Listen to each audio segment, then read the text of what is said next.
મંગલમય તુજ નામ,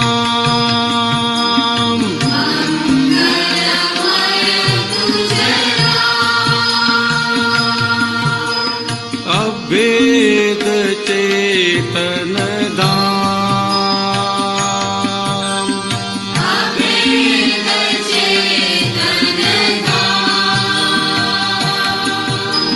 જય દાદા ભગવાન,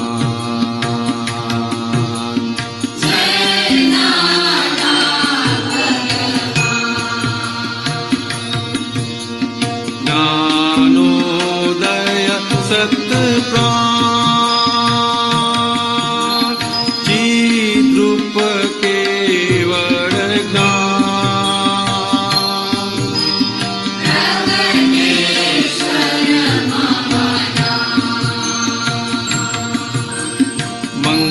મંગલમય તુજ નામ,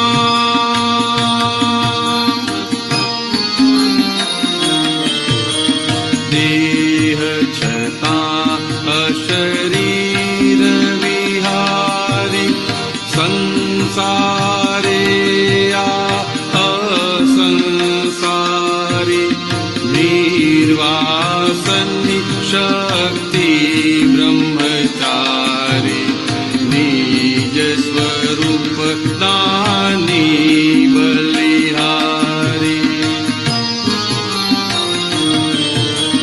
કેવળ જ્ઞાન કલા, મુક્તિ વિધાયક ગાન,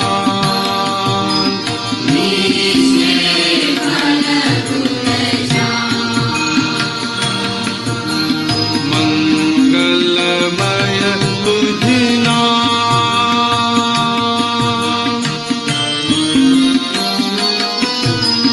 જાણે છે તે સઘળું છતાંય, મૌન વાચે સ્વરૂપ પાયે, અક્રમ સિદ્ધિ આત્મ જગાવે, વર્તે મોક્ષ અપૂર્વ ઉપાયે, અજોડ ઉપાદાન, મોક્ષ નગદ વરદાન,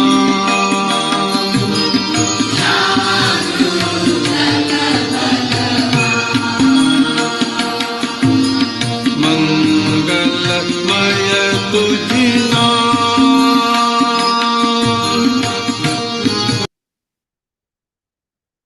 જય સચ્ચિદાનંદ.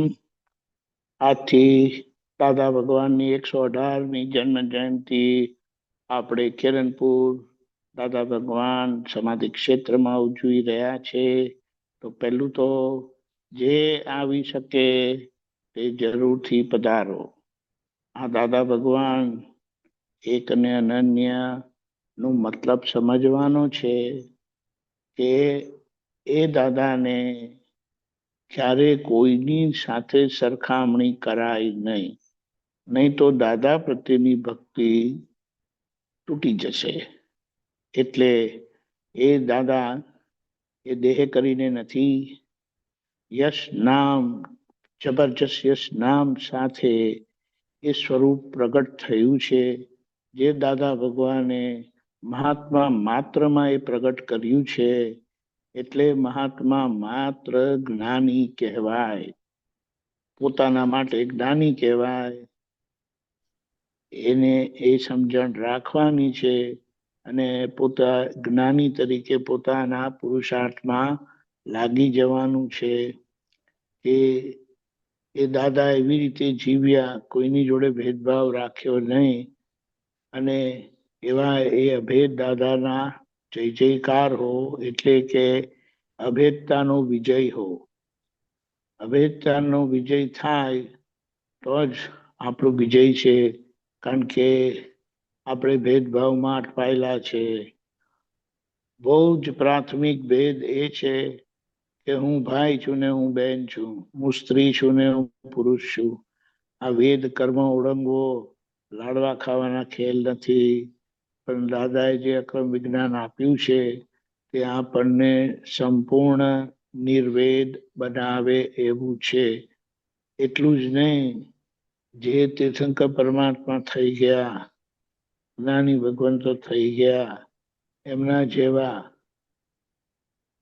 પરમ વિશુદ્ધ શીલવાન આપણને બનાવ્યા છે. હવે એને જીવી જાણવાનું છે. આપણે શરીરના શ્વાસથી નથી જીવતા, આપણે જ્ઞાનના શ્વાસથી, એટલે દર્શન અને જ્ઞાનના શ્વાસોચ્છ્વાસથી જીવીએ છીએ. શ્વાસ લેવો ત્યાં દર્શન છે, અને ઉચ્છ્વાસ એટલે પરિણામ પામવું એ જ્ઞાન છે. એટલે શું?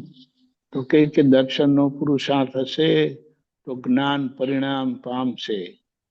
અને એ કયું જ્ઞાન? તો કે ચિદ્રૂપ, શુદ્ધ ચિદ્રૂપ એટલે શુદ્ધ ચિત્ત સ્વરૂપ કેવળ જ્ઞાન. એટલે ક્રિયાથી અને ક્રિયાના પ્રભાવથી, ક્રિયાની અસરોથી સંપૂર્ણ મુક્ત એવી આપણી ભૂમિકા થઈ જાય. એવા પ્રગટ ઈશ્વર, એવું મહાનામ. આ નામ એટલે નામ સાથે નામ કર્મ પણ હોય છે. આપણને એવા બનાયા છે. તે છતાં અશરીરી બિહારી, એટલે આપણે એ શરીર હોવા છતાં શુદ્ધાત્મા દ્રષ્ટિએ રહીએ છીએ, અને બધા સાથે શુદ્ધાત્મા દ્રષ્ટિએ જીવીએ છીએ. અને શુદ્ધાત્મા દ્રષ્ટિએ જીવવું એટલે શું? પૂતગલનો હિસાબ પૂતગલમાં પૂરો થઈ જશે. તે થયા વગર છૂટકો નથી. અને એ થવાથી શું પરિણામ આવશે? કે દરેકના વ્યવહાર પક્ષે આપણે અસર મુક્ત રહીશું. કારણ કે દેહની અસર એટલે કે દેહના સંબંધ છે લેતી દેતીના ફાઇલ સ્વરૂપે, એટલે ભેગા થવાના. કોઈને કોઈ રીતે સામા થકી તમને તકલીફ થવાની, એટલે તમારા શરીરને નામધારીને યા તમારા થકી સામાને તકલીફ થવાની.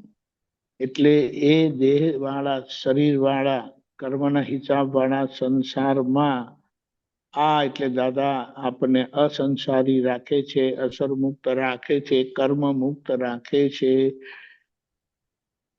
બિલકુલ ભેદભાવ રહિત રાખે છે. આપણને આ જ્ઞાન, આ દાદાનું વિજ્ઞાન આપણને તમામ પ્રકારની વાસનાઓમાંથી, ઈચ્છાઓમાંથી, કામનાઓમાંથી મુક્ત કરી કેવળ બ્રહ્મમાં ચર્યા કરાવે, આત્મામાં ચર્યા કરાવે એવું વિજ્ઞાન છે. એને આપણે ધીમે ધીમે, વચ્ચેનો ભાગ ખાલી સમજણનો જ અભાવ છે. અને એ સમજણ ન આવવાથી નક્કી નથી થતું. આગળની અનુસમજણથી જે છે ત્યાં જ આપણી બધી વૃત્તિઓ જાય છે. એટલે આ સમજણ થકી જે આપણી આખી વૃત્તિ એટલે ડિસિઝન આવી જાય છે. અને ડિસિઝન આવ્યા પછી સામા જોડે ખાલી પ્રેમ સ્વરૂપે જ રહેવા છે. તે દાદાએ જીવ્યા છે ને કવિ રાજે લખ્યું છે કે વડ પ્રેમની જીવતી મૂર્તિ, જ્ઞાની પુરુષની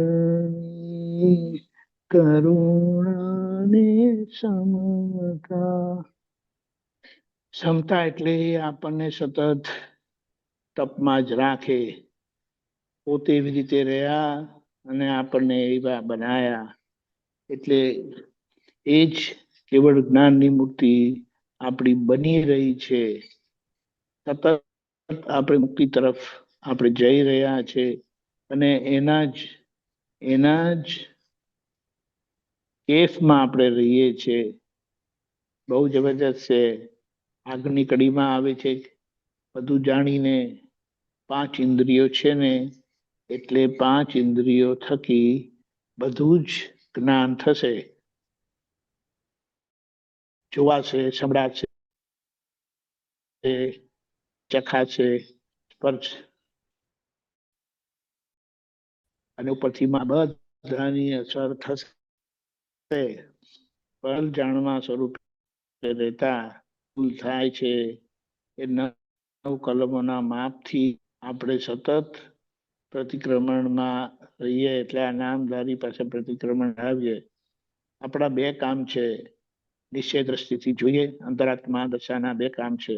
નિશ્ચય દ્રષ્ટિથી જોઈએ ને વ્યવહાર દ્રષ્ટિથી જે ઉકલતો વ્યવહાર વ્યવસ્થિતને તાબે ભમરડા સ્વરૂપે ખાલી થાય છે, ત્યાં એ કશે પણ કોઈને દુઃખદાયી થાય તો પ્રતિક્રમણ કરાવીએ. એટલે આ જ્યારે હશે ત્યારે બોબડી બંધ થઈ જશે. એટલે જાણીને અજાણ રહેવામાં જ મજા છે. એ આપણે સ્વરૂપમાં સ્થિર કરતા જાય છે અને એ અક્રમ સિદ્ધિ થકી બને છે. દાદાની કૃપા થકી બને છે.